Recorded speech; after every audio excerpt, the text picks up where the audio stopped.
Miserable.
Electronic voting.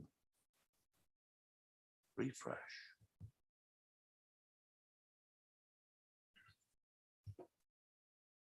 Aye. Aye.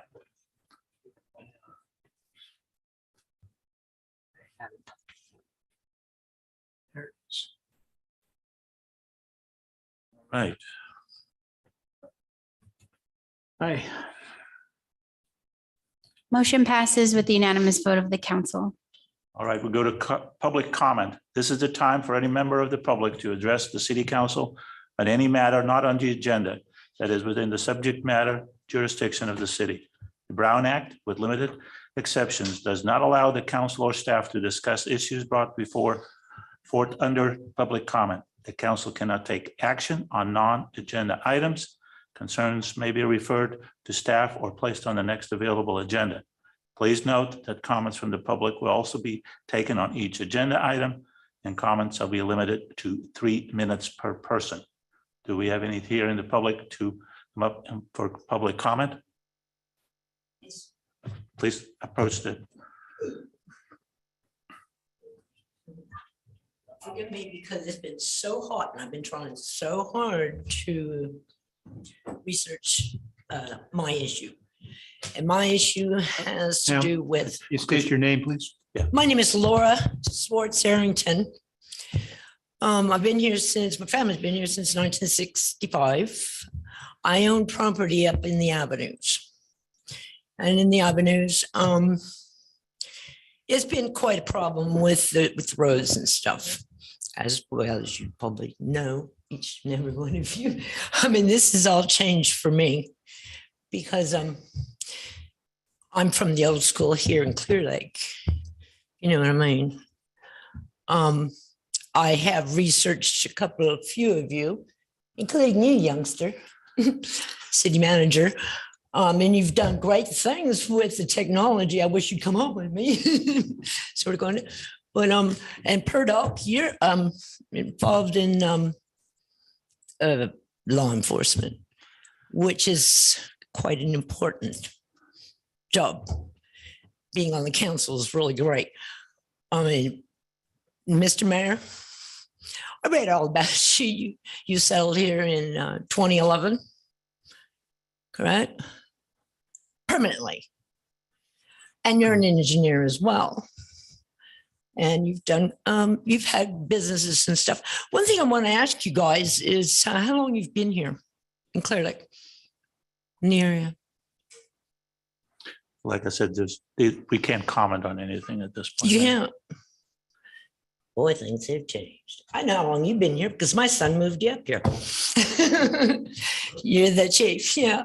And I haven't been able to come in and welcome you because this is my town. I've been here a long time. And I've been widowed. I'm a widow. I live alone. For the last 20 years, I've been taking care of my own property, of which I had no clue was considered private. A private road that I live on, even though, because the city is poor and everything, my brother and I and another person has been putting down gravel and stuff like that. And we had to build up our foundations and stuff because up there in the avenues is built on a hill. Can understand this because this hill is full of clay, very little dirt, but what dirt is there and has been there is it comes into your house, you know, and me being a disabled woman and a widow, oh boy, and on a very fixed income, I've done my darndest. If I got any extra money, I'll work it. I'll take care of it, you know. And I was told by your public works dude in the office, because I normally would call the city referred me to them. It's 3 minutes, ma'am. We'll give you a little bit more time, but do get to the point. Thank you, sir. Okay. After I was told by the public works that my street was private, which God dang, I wish I could keep these renters out. because they're horrible. So the Measure V is not going to maintain the road, et cetera, et cetera. And I have to go and get everybody's signature that's on the north side of Davis, not the south side, which makes no sense because Cedar Avenue goes for miles. Okay, I got copies of my deed and other deeds. My father put over 50 years here into this town, now a city. And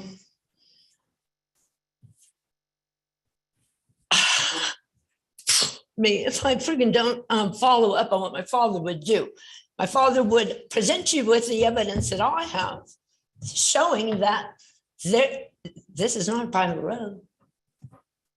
Now, what would you say to me asking of you, prove to me it's a private road? I suggest you have that question and come here and talk to Public Works, and they can show you, ma'am. Thank you. Is that right? Is that how you're going to do it? They're the experts on that, ma'am, and they can determine whether or not we can't at this point.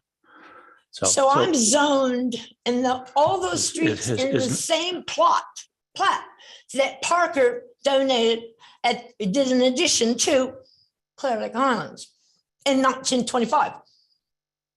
Is that how it is, you guys? I should, like, again, ma'am, I suggest you talk to our Public Works Department during regular business hours, and they will I've talk to you talked to about them it. twice. Okay, well, then you probably got your answer already. They are private. So this is how it's pawned off. In 2019, I could come down here and there was holes in the road and stuff, and they sent somebody out to fill them up. My holes are they're nothing compared to the rest of this town. Okay, thank you for your comment, man. Appreciate it.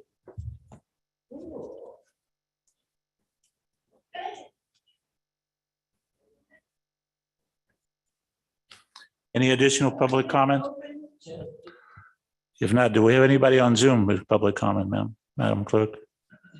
There is one hand raised on Zoom, Mr. Okay. Mayor. Go ahead. Zoom in person. That would be Rupa Shekhar. Hello, Okay. council members. You have Can you 3 can you minutes, understand? I would like to know, will I be able to share a slide on the status of my property just as a readout, or it should be just verbal? ma'am. Sorry, we couldn't understand you. Oh, can I share a slide? Will I be able to share anything on the screen?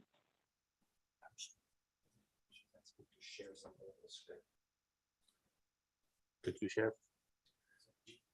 Yeah, but again, Rupa, 3 minutes, okay? Got it. Noted. Okay, I cannot share. All right, that's fine. So just want to keep you guys posted in terms of the status update of the 2 properties that I own. Oh, fantastic. Thank you for giving me the opportunity to share. So let me quickly, I hope that my time starts as soon as I start sharing. Give me a second, please.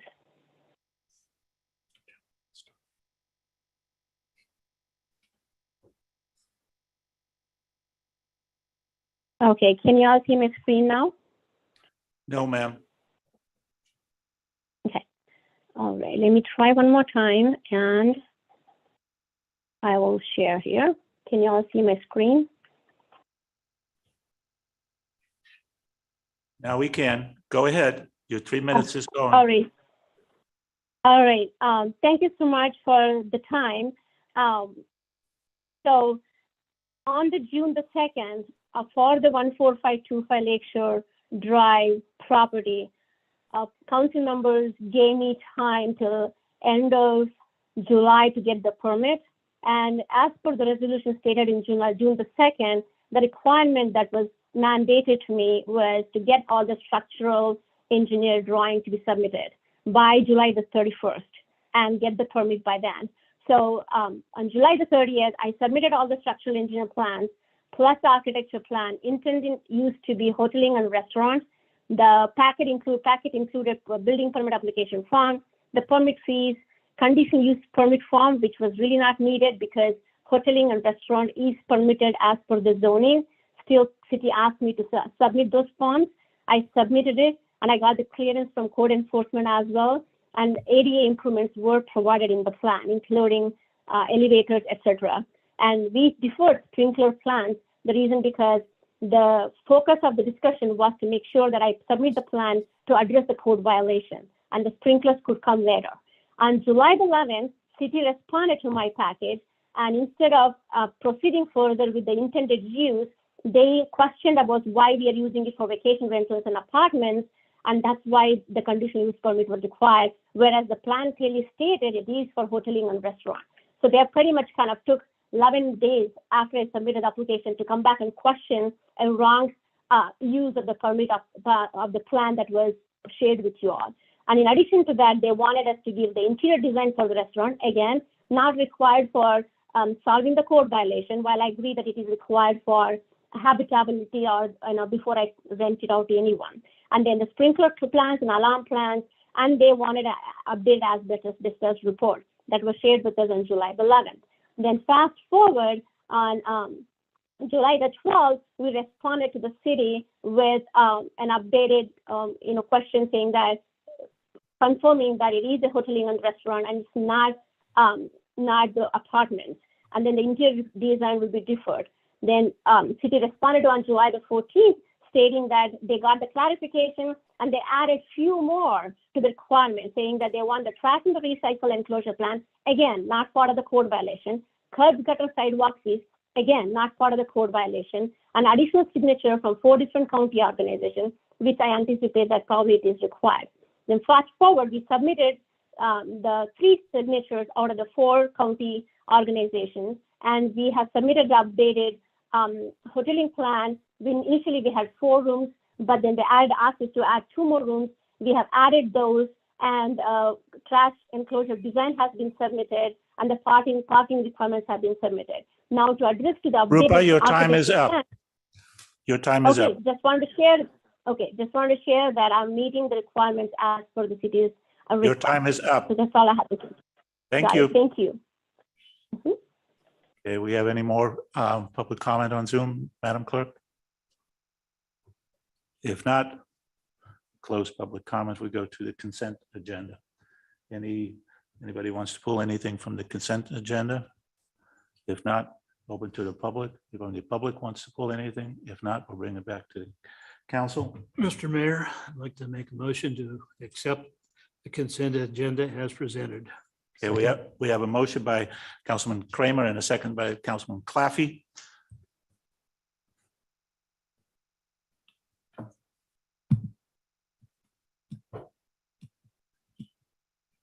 All right.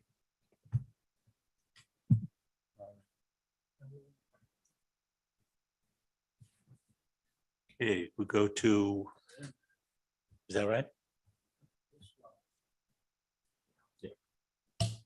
Motion passes with unanimous vote of the council. Okay, we'll go to city manager report. Thank you, Mr. Mayor, council members. A few items. So as you know, the Aguilin fire broke out today off of Highway 53. Thankful for the quick work of our fire personnel and of course, law enforcement in safely evacuating a number of folks. There was an arrest made related to the fire. Earlier this week, Chief White attended the Lakeport City Council meeting and they unanimously approved the law enforcement services agreement that was approved by the council between the 2 cities. And our officers already signed up for shifts to help support Lakeport. The design of 18th Avenue through the airport property is coming along well. We're mainly just waiting on some final comments from PG&E in order to get that project out to bid. After almost a year of negotiation, we're I think close to being able to purchase the last piece of property that's needed from AmeriGas, a vacant piece of land, in order to accommodate that road construction. So probably at the next meeting, there'll be an agreement coming before the council related to that. Second MODOC project is coming along well. I think paving is starting in about 2 weeks. Okay. Chip seal will start next Wednesday. So excited to get that going again. And then we're also initiating design work on various other road projects for construction over the next 2 years. And so that's the debt financing that the city council moved forward with. And so everything's consistent with what we showed the council at the time that moved forward, primarily Clearlake Park area, south of Redbud Park, finishing up chip seal in the avenues for all of the really inhabited areas. It won't cover every street and avenues, but the ones that have a number of houses on them, we'll be able to complete all of that. And then so those are the main areas, and we have a plan on how we're going to kind of hopefully split up that design work, probably with a couple of firms, to move stuff forward as quickly as we can. We did have a meeting with PG&E. I can't remember, I think it was earlier this week, with their Rule 20A staff, and that's the undergrounding tariff funding that's set aside. City has about 3.4 million in that fund. We tried to talk through some options on that. Unfortunately, there's been a number of changes through the PUC that made the use of that funding even more difficult and complicated than it was previously. And now they're telling us that any project that you want to try to underground is going to be at least 3 years out. So it's really difficult to plan on how to use that funding. The lease for the ARCO project was signed at the end of last week. And so they are completing their construction documents and expect to be submitting building permits on that here pretty soon. Same with J&L Market. That project was approved by the Planning Commission. I talked to the owner recently, and they're finishing up their drawings as well. And so that project should be starting fairly soon. Just a couple of reminders, primarily for the council. On this one, make sure you connect with City Clerk Swanson on any Cal Cities conference arrangement, so we can finalize all that. And then the city council candidate deadline is at 5 p.m. next Friday. I need to make an appointment with the city clerk. So thus far, only 2 candidates have pulled papers, with one submitting and being verified today, which is our mayor. So anyway, I think with that, that's my report. Councilman Kramer. Yes, I'll actually be in Monday morning to finish mine up. Not a lot to report. Vice Mayor Purdock and I met with City Manager Flora and Nicole Flora with EDC. I'll let Vice Mayor Purdock speak to that if he'd like. Last Saturday, we poured the concrete for the storage warehouse at the community center. Hope to order the building probably early next week, and would love to see it standing sometime in September. And hopefully in time for me to do a report on it during my since I'm the speaker chairman at the judge's breakfast in September. I've only got, so far I have one speaker lined up.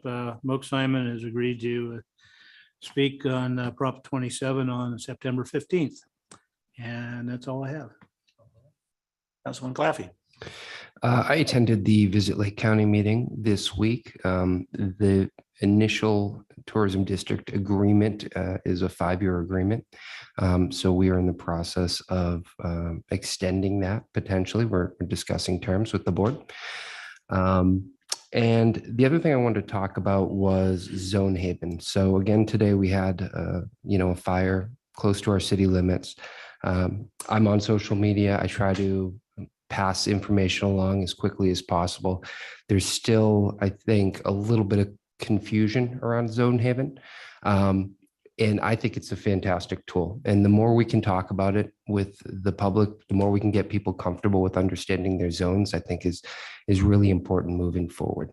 I think the pushback was less than it was last year. I remember doing the same initiative around the Cache Creek fire, or at least post fire, trying to get the word out. So I just call on all of our city council members, everyone who's watching at home, please go on Zone Haven, figure out what your zone is, let your neighbors know. City Manager Flora, if you could, I'd love to get at least a social media post into rotation, because when a fire's happening, that's not the time to know your zone. It's prior. I have it up on my refrigerator, what my zone is. I'm, obviously involved, so I know where all the links are. Take the time now before there's an emergency to look through that and figure out how it works. The other thing I would ask, and this is maybe it's a future agenda item or it's a gray area, would be I'd love to have a presentation again at some point, particularly when there's a lot of folks in the audience around Zone Haven, just so we can continue to talk about it, because I think it's a new tool, it's a valuable tool, and the more we can promote it, the better. Thank you. Mayor Prudo. Oh, sorry. I'm sorry, Mayor, may I interject one thing in response to your questions about Zone Haven and fire? I'm leading an effort to organize a fire safe council. It would encompass basically the Lake County Fire Protection District boundaries. And Zone Haven is one of the things that will certainly be on our list of items to try to make work better. So stay tuned. We'll get it going. If you have any suggestions for that, love to hear them. Yes, Mayor Prudo. Really have nothing to report, Mr. Mayor. Just taking up what Councilmember Kramer mentioned. We are talking with the Economic Development Corp and looking forward to seeing that open soon here in a little community office near you on Lake Shore Drive. Sounds good. I didn't have a whole lot except today when I met here in the council chamber with about 15 residents that were concerned about several items, speeding, trash, homeless, a bunch of different items, and we talked it through. I thought it was a good idea. And I got to thank Chief White. He is always right on point with his response to those issues. So appreciate it, Chief. Thank you. That's it. Any future agenda items? If not, we close the hearing at this point and we'll go to closed session.